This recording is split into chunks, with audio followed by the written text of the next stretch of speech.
Vamos a hablar sobre algo interesante. De hecho, lo que pasa es que ese concierto de Shea Stadium, supuestamente, los Beatles, conscientes de que no los están escuchando, dicen cualquier cosa en las canciones, les cambian las letras, empiezan a hablar entre ellos. Que, es sorprendente. Uy. Es que como tenías monitoreado porque cantabas. Así, para ver cómo se oyen ellos.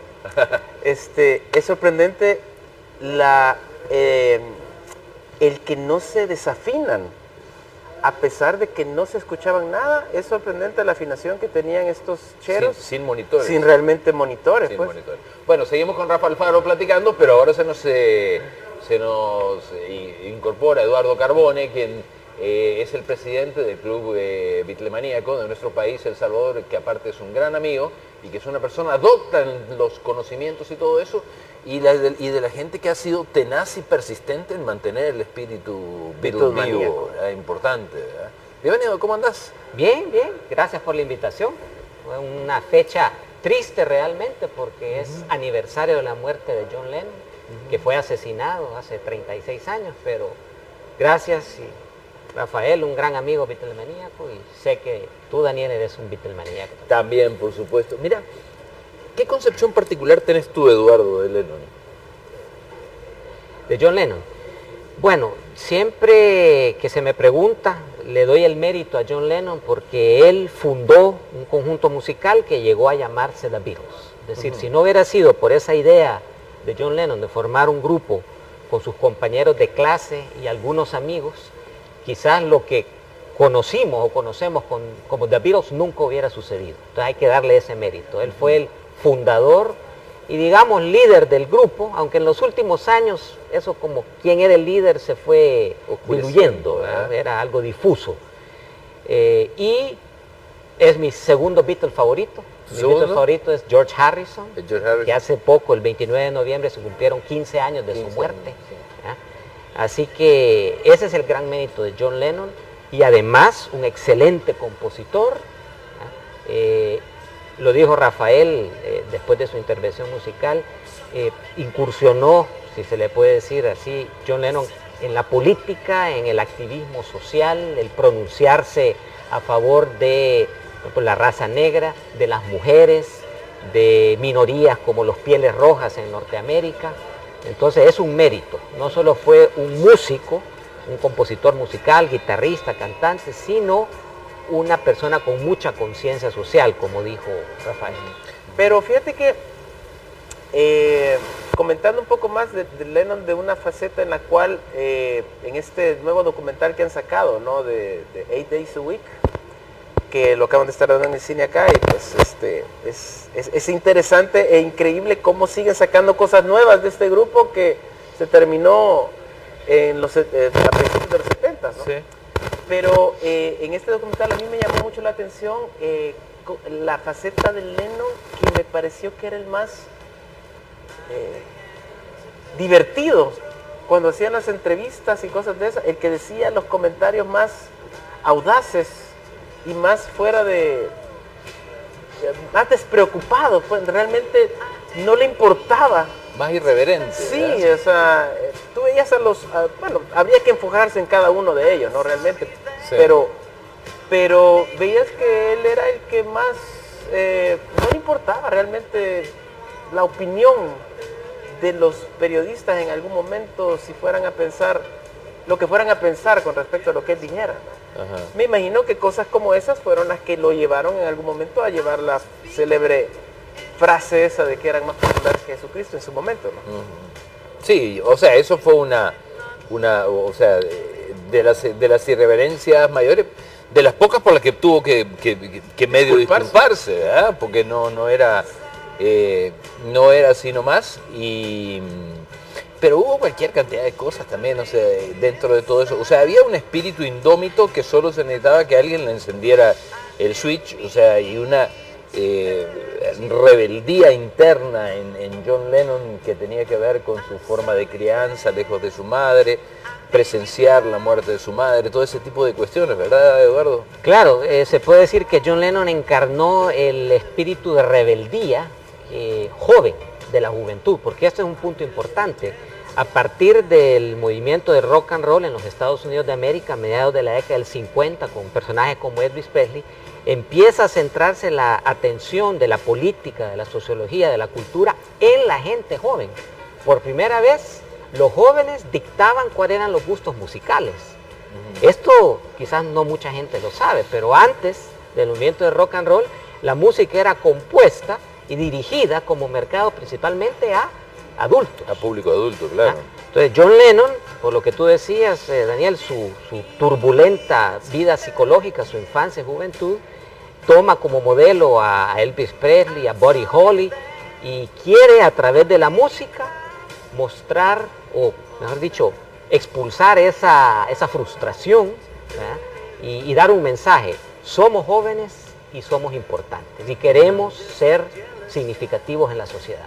Lo cierto es que la muerte de John Lennon definitivamente mató justamente las esperanzas de toda una juventud que ya había crecido 10 años más desde los Beatles para acá y que ya estaba obviamente en capacidad de digerir casi que podríamos decir los mensajes lennonianos con mayor fluidez, ¿verdad?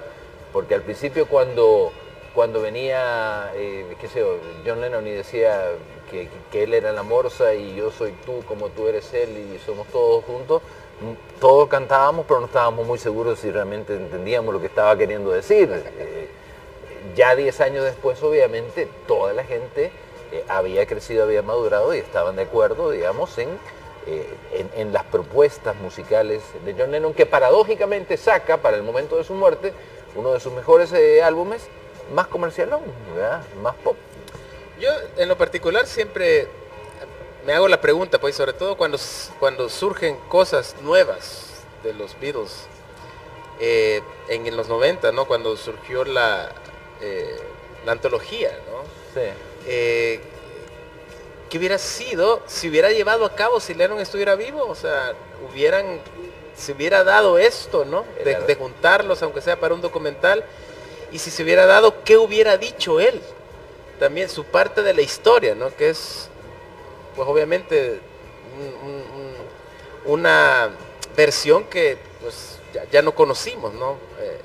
Y si aún hubiera llegado a más, ¿qué hubiera pasado? Pues se hubieran realmente vuelto a juntar, hubieran podido hacer cosas juntos de nuevo, ¿no? Amén de la muerte de Harrison, que lastimosamente esta sí fue como cuando tenía que ser, pues. La de Lennon sí siento fue que no lo arrebataron, pues. Lo quitaron. Que no era su momento, lastimosamente, y ahora pues simplemente podemos preguntarnos qué hubiera sido, ¿no? Cómo hubiera cambiado la historia si Lennon no hubiera sido asesinado en ese día. Aunque yo soy de la idea que lo mejor que pudieron haber hecho los Beatles en toda su historia, ojo yo, es nunca volver a reunirse. Eso también lo opino yo también. Porque nos deja una aurora y una vara altísima, ¿verdad? Que después mal que bien todo el mundo hubiera dado por comparar algo, claro. Si el gallito de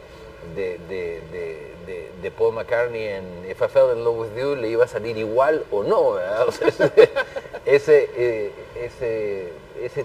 tipo de cuestiones, o sea, son así. Y si te das cuenta, Rafael está proclamando una cosa, todo lo que significa Beatles sigue produciendo nuevas cosas constantemente, a pesar de que nunca se volvieron a reunir. Exactamente, uno puede analizar el fenómeno de los Rolling Stones.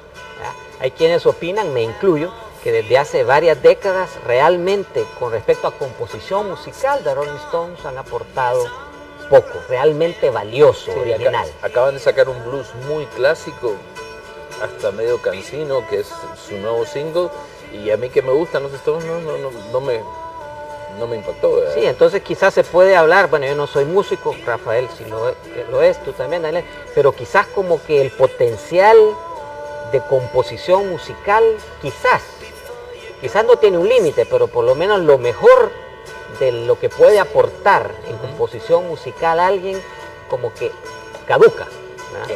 Entonces estoy de acuerdo contigo, quizás The Beatles como grupo dieron lo mejor o lo más que pudieron dar en el tiempo que existieron. Ahora, para vos, Rafa, las canciones lennonianas o las McCartney?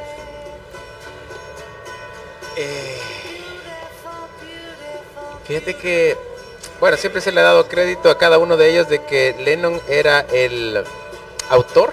Ajá. Y McCartney era el compositor, ¿no? Me refiero al hecho de que Lennon era más tirado a las líricas, ¿no? Y McCartney era más músico en realidad.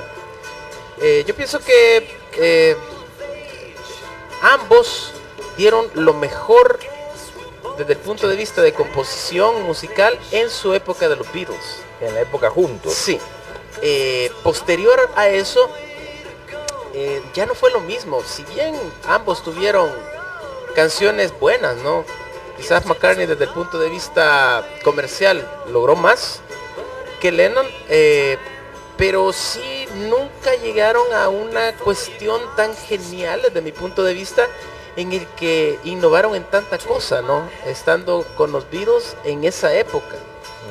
Y creo que era no solo el que estuvieran ellos, sino que Ringo y Harrison tuvieron mucho que ver en esta cuestión, aunque no se les da mucho el crédito, pero pienso que el grupo en sí de los Beatles fueron lo que fueron por los cuatro, ¿no? No solo por, en este caso, Lennon o McCartney. En lo particular pienso que ambos, no tengo un favorito realmente en ese aspecto, dieron su mejor trabajo musical cuando estuvieron con los Beatles, más que cuando compusieron juntos. Estuvieron ya separados. Bueno, mira, Eduardo, para incorporarse de alguna forma, ¿cómo sigue funcionando el capítulo Beatlemaníaco del club? El Club Beatlemaníaco del Salvador sesiona una vez al mes. Eduardo Carbone. Y con gusto les atenderá. Y eso es buenísima onda porque lo seguís manteniendo desde hace 23 años. ¿Sí? Si diera pizzas en las reuniones, más mala sería más popular. Bueno, Rafa canta después, veamos. La perdimos. Vamos a vender entonces, jóvenes. Ya regresamos en algunos segundos. Estamos recordando 36 años del asesinato de John Lennon.